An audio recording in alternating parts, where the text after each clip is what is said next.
여러분 안녕하십니까? 살인은 물론 전쟁까지 유도하며 나라와 국민의 삶을 송두리째 망가뜨리려던 것으로 보이는 광기의 전모가 계속 드러나고 있습니다. 12.3 내란의 비선으로 지목된 노상원 전 정보사령관의 수첩에서 체포 대상으로 추정되는 명단과 함께 수거 대상, 사살이라는 표현이 발견됐습니다. 계엄 선포 이후 정치인과 언론인, 판사, 심지어 종교인까지 체포하거나 사살하려는 계획을 세운 것으로 의심되는 대목인데 여기서 끝이 아니라 NLL에서 북의 공격을 유도한다는 문구까지 나왔습니다. 계엄 선포의 구실 조작에서부터 이후 실행 단계까지 계획한 정황들이 속속 드러나고 있습니다. 첫 소식 송정훈 기자가 보도합니다. 경찰은 노상원 전 정보사령관을 15일 체포하면서 노 씨의 점집에서 수첩 한 권을 압수했습니다. 손바닥만한 크기 60-70페이지 두께의 이른바 계엄 모의 수첩이었습니다.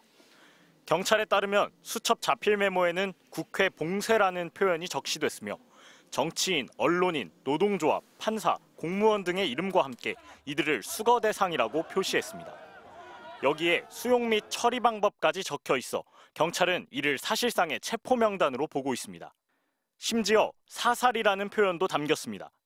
수거 대상, 즉 정치인, 언론인, 종교인 등에 대해서 수거 대상이다라고 이야기를 하셨는데요. 사살이라는 표현이 있었습니까? 왜냐하면 제가 여기서 너무 피사실 사실이 부합한다라고 보면 되겠죠. 부합합니다. 예. 계엄 선포 전 또는 2차 계엄의 명분을 만들기 위해 부품 공작을 계획한 정황도 포착됐습니다. NLL에서 북의 공격을 유도라고 적혀 있었던 겁니다. 앞서 정치권에선 김용현 전 국방부 장관이 북한 오물풍선에 대한 원점 타격을 지시해 국지전 유발을 계획했다. 또 우리 군이 북한 보복을 유도하기 위해 평양에 무인기를 침투시켰다는 의혹 등이 불거졌습니다. 노상원 전 사령관의 NLL 메모는 이 같은 북풍 공작설에 힘을 실어주는 증거가 될 수 있습니다. 경찰은 이를 토대로 외환죄 혐의에 대해서도 수사를 벌이고 있습니다. 다만 경찰은 메모가 일단 단어의 조각들이라고 밝혀 실제 구체적인 실행 계획 등은 이른바 롯데리아 회동 참여자에 대한 조사 등을 통해 밝혀져야 할 것으로 보입니다. MBC 뉴스 송정훈입니다. 그런데 앞서 보신 NLL에서 북의 공격을 유도한다는 메모는 그저 계획에만 그치진 않았던 것으로 보입니다. 올해 6월 정부가 9.19 군사합의 효력을 정지한 뒤 곧바로 우리 군은 NLL 인근에서 포사격 훈련을 가장 먼저 재개했는데요. 지난 2010년 북한이 이곳에서의 포사격 훈련을 이유로 연평도에 포격 도발을 하며 국지전을 일으켰는데 같은 지점에 최신 포탄을 퍼붓는 훈련을 반복했던 겁니다. 그 정도면 북한군의 반응이 있을 줄 알았다는데요. 이어서 이덕영 기자가 보도합니다. 지난 6월 해병대는 백령도와 연평도에서 대규모 사격 훈련을 실시했습니다. K9 자주포와 다연장 로켓 1000무, 스파이크 미사일 등 최첨단 무기 290여 발을 쐈습니다. NLL 일대 포사격이 중단된 지 6년 10개월, 거의 7년 만이었습니다. 9.19 군사합의의 효력이 정지됐다는 것 말고 별다른 계기는 없었습니다. 중단됐던 남북 접경지대 군사훈련 가운데 서북도서 사격훈련을 맨 먼저 재개한 겁니다. 앞서 지난 1월에도 사격훈련이 있었지만 이때는 해상 완충구역 내에서 북한이 사격을 한 데 대한 경고 목적이 있었습니다. 2달 뒤 사격훈련 규모는 더 커졌습니다. 백령도와 연평도 주둔 해병대에서 K9 자주포와 다연장 로켓 1000무를 이번엔 390여 발 쐈습니다. 지난달엔 호국 훈련의 일환이라며 백령도에서 K9 자주포 200여 발을 또다시 쐈습니다. 사격구역은 서해 북방한계선, NLL에 인접한 NLL 이남 해상이었습니다. 북한은 접경 지역에서의 군사훈련 가운데 서해 NLL 인근 서북도서 해병부대의 K9 사격훈련에 극도로 민감하게 반응해왔습니다. 실제로 지난 2010년 해병대의 연평도 포사격 훈련을 빌미로 북한은 연평도를 포격했습니다. The South Korean side have fired tens of gunshots on the territorial water of my country. 우리가 자의적 조치로서 한 겁니다. 군 관계자는 북한의 도발이 있었던 2010년 당시 설정됐던 해상 사격구역과 올해 설정한 사격훈련 구역이 유사하다고 말했습니다. 게다가 올해 훈련에선 2010년과는 비교조차 어려울 정도의 많은 포탄이 발사됐습니다. 군 관계자는 이 정도면 북한군의 반응이 있을 줄 알았는데 아무 반응이 없었고 도발 징후도 없었다고 설명했습니다. 민주당은 2010년과 같은 북한의 도발을 유도해 비상계엄의 명분으로 삼으려 한 노상원 씨의 계획에 따른 훈련이 아니냐고 의심합니다. 외환 유치죄입니다. 집중적으로 북한의 도발을 유도하는 이런 행위를 합니다. 이런 집중 포사격 훈련에도 북한군은 아무런 움직임도 보이지 않았습니다. 북한은 이 즈음 러시아와의 협력에 몰두하고 있었습니다. 지난 1997년 15대 대선을 앞두고 국민의힘 전신 한나라당 측 인사들은 보수 표심을 자극하기 위해 북한에게 휴전선 무력 시위를 요청하는 이른바 총풍 사건을 일으킨 전적이 있습니다. 그런데 윤석열 대통령이 만약 전쟁을 유발해 국민의 피를 대가로 계엄의 명분을 얻으려 했다면 이는 총풍 사건과는 비교조차 어려운 극악한 범죄일 수 있습니다. MBC 뉴스 이덕영입니다. 이런 가운데 경찰이 윤석열 대통령의 외환 혐의도 수사하고 있다고 밝혔습니다. 외환죄는 내란죄처럼 법정형이 사형이나 무기징역에 이를 정도의 중대범죄입니다. 구민지 기자가 보도합니다. 노상원 전 정보사령관 수첩에 적힌 NLL에서 북의 공격을 유도.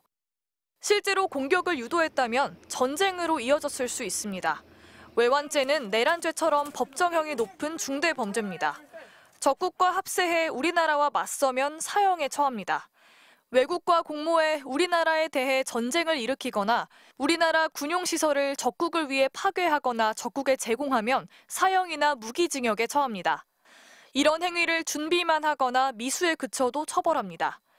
외환, 내란죄 두 범죄는 불소추 특권에 해당 안 돼 현직 대통령이라고 하더라도 수사와 재판 모두 가능합니다. 하지만 북한을 외환죄가 명시한 외국이나 적국 등 국가로 볼 수 있냐는 문제가 있습니다. 1983년 대법원 판례에 따라 간첩죄 등에 있어선 북한을 적국으로 봐야 한다는 해석도 있습니다. 하지만 헌법 3조는 대한민국 영토를 한반도와 그 부속 도서로 한다고 규정하고 있습니다. 북한을 국가로 인정하지 않는 겁니다. 외환죄가 인정되려면 외국과 내통한 사실도 확인돼야 합니다. 계엄 세력이 북한과 도발 계획을 공모했는지 수사로 드러나야 한다는 겁니다. 외환죄로 처벌된 전례는 없습니다.